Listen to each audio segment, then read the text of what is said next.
Quand on pense au Far West, des images familières surgissent immédiatement. Un Colt à la ceinture, une Winchester dans la poussière, un as de la gâchette devant le saloon. Pourtant, l'arme la plus dangereuse de cette époque n'était peut-être pas celle que tout le monde connaît par les films. Certaines armes étaient assez petites pour disparaître dans une poche. D'autres pouvaient tuer à une distance qui semblait presque impossible à l'époque. Et c'est précisément pourquoi il ne s'agit pas seulement aujourd'hui de noms célèbres, mais d'armes qui ont semé la peur, créé des légendes et changé le cours de l'histoire. Au final, une question se pose. Quelle était vraiment l'arme la plus mortelle du Far West? Ah, la carabine Sharp, la vieille fidèle. Le modèle Sharp 1874 n'était pas une arme pour une dispute rapide au saloon. Ce n'était pas un revolver qu'un joueur cachait sous son gilet, ni un symbole brillant pour un duel en pleine rue. C'était quelque chose de bien plus effrayant, un outil pour des hommes qui tuèrent à grande distance en étant à peine vus. Dans les grandes plaines, cette carabine est devenue célèbre parmi les chasseurs de bisons. Plus de 20 000 d'entre eux auraient utilisé de tels fusils lourds à un coup, car la Sharp pouvait faire exactement ce que d'autres armes réussissaient à peine. Tirer loin, puissamment et avec une précision effrayante. Ses canons lourds, ses cartouches puissantes et sa construction fiable lui ont valu le surnom de « vieille fidèle ». Pourtant, ce nom semble presque inoffensif quand on considère ce que cette arme signifiait réellement. Avec elle, un chasseur pouvait décimer des troupeaux entiers de bisons à distance de sécurité, sans provoquer immédiatement de panique parmi les animaux. C'est précisément pourquoi la Sharps n'était pas seulement mortelle pour des cibles individuelles, mais pour tout un mode de vie. Elle est devenue un symbole d'un nouveau type de violence dans l'Ouest, froide, patiente et à distance. Deux formes. Elle tire aujourd'hui, elle tue demain. La véritable peur de la carabine Sharps ne résidait pas seulement dans sa puissance, mais dans sa portée inquiétante. Pour beaucoup de gens dans les plaines, cette arme semblait presque surnaturelle. Le tireur pouvait être si éloigné qu'on ne le voyait pas. La balle arrivait en premier, et ce n'est qu'après qu'on entendait la détonation. C'est de là qu'est né son surnom terrifiant. Elle tire aujourd'hui, elle tue demain. Cette phrase décrit parfaitement pourquoi la Sharps était plus qu'un simple fusil. Elle a changé la perception du danger. Auparavant, un combat signifiait souvent voir l'adversaire, reconnaître son mouvement, peut-être même ressentir sa peur. Mais avec la Sharps, la mort venait de loin, silencieuse, invisible et apparemment inéluctable.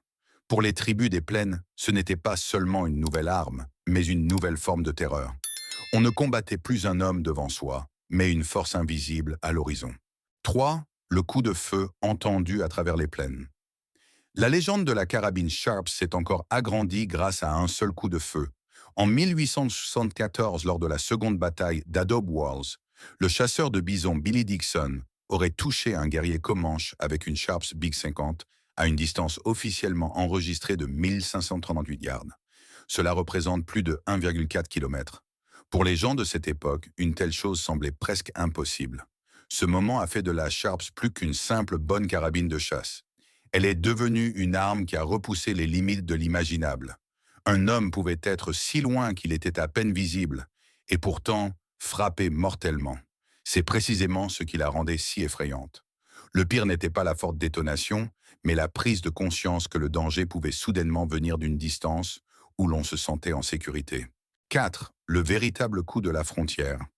Mais la carabine Sharp n'était pas seulement redoutée à cause de tirs isolés, son véritable impact s'est manifesté dans les grandes plaines, où elle est devenue l'outil des chasseurs de bisons professionnels.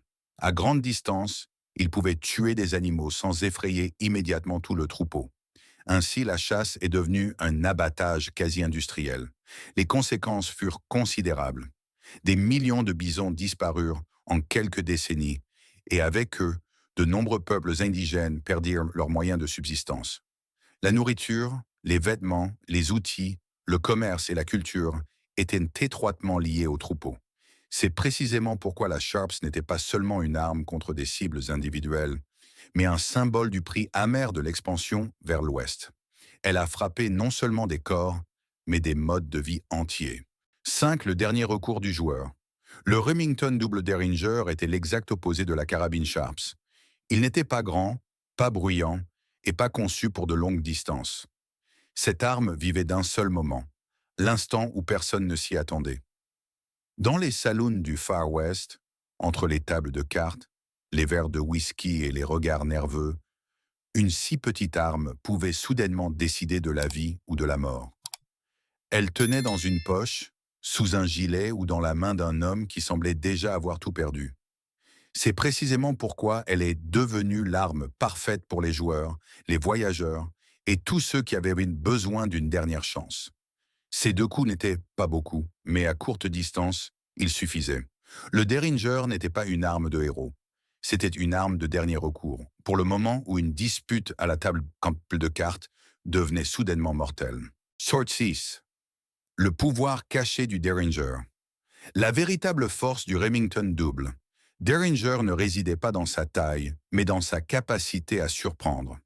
Il était petit, facile à cacher et conçu précisément pour apparaître à un moment où l'adversaire pensait avoir tout sous contrôle. Son calibre n'était pas particulièrement puissant, mais à très courte distance, il pouvait être suffisamment mortel. Son double canon était particulièrement dangereux. Alors que les anciens Derringer n'avaient souvent qu'un seul coup, le Remington offrait une seconde chance à son propriétaire. Dans un monde où une dispute au saloon pouvait dégénérer en quelques secondes, c'était un avantage considérable. Ce n'était pas une arme pour de longs combats, mais pour le moment soudain, rapproché et sale, où un tir dissimulé pouvait tout changer. 7. Un monstre du champ de bataille. Le revolver Leman à chevrotine n'était pas une arme ordinaire. Dès le premier coup d'œil, il ressemblait à un monstre métallique surchargé. Alors que les revolvers normaux avaient généralement 6 coups, le Leman possédait un barillet à 9 coups. Mais ce n'était pas tout. Sous le canon se trouvait un second canon lisse, capable de tirer une charge de chevrotine. C'est précisément ce qui le rendait si effrayant sur le champ de bataille. Un cavalier ou un officier pouvait d'abord combattre avec des balles de revolver et, au moment décisif, passer à une sorte de petite volée de chevrotine. Le Leman a été particulièrement associé aux hauts officiers de la Confédération pendant la guerre de Sécession. Il était rare, lourd et compliqué, mais son idée était brutale. Une arme de poing qui pouvait agir presque comme un petit fusil de chasse au corps à corps. 8. La surpuissance du Leman. Le revolver Leman à chevrotine était si inhabituel qu'il semblait presque une arme d'une autre époque. Ses 9 coups étaient déjà plus que ce que de nombreux revolvers pouvaient offrir à l'époque. Mais son secret vraiment terrifiant était le second canon. Avec un petit levier, le tireur pouvait passer du tir de revolver normal à un canon à chevrotine et tirer une charge brutale à courte distance. Mais c'est précisément cette exagération qui était aussi son problème. Le Leman était lourd, cher et compliqué. Il avait l'air impressionnant, mais il n'était pas aussi pratique et fiable que des revolvers plus connus. C'est pourquoi il est resté rare et n'est jamais devenu l'arme typique du Far West. Malgré cela, sa réputation est restée une arme dangereuse, étrange et surchargée qui, au bon moment, pouvait provoquer plus de terreur que presque n'importe quel revolver normal. Au final, il apparaît que la notion de mortel avait de nombreux visages dans le Far West. Le Remington Double Derringer était dangereux parce qu'il pouvait apparaître de nulle part. Le revolver Leman à chevrotine était effrayant parce qu'il agissait comme un petit monstre au corps à corps. Mais la carabine Sharp les dépassait tous, car elle ne menaçait pas seulement des adversaires individuels, mais transformait des paysages et des modes de vie entiers. Ce n'était pas une arme pour un duel classique. C'était une arme de la distance, de la patience et de la précision froide. C'est précisément pourquoi elle reste peut-être l'arme la plus effrayante du Far West, même si beaucoup connaissent à peine son nom aujourd'hui. Et maintenant, la question demeure. Laquelle de ces armes était vraiment la plus dangereuse pour vous?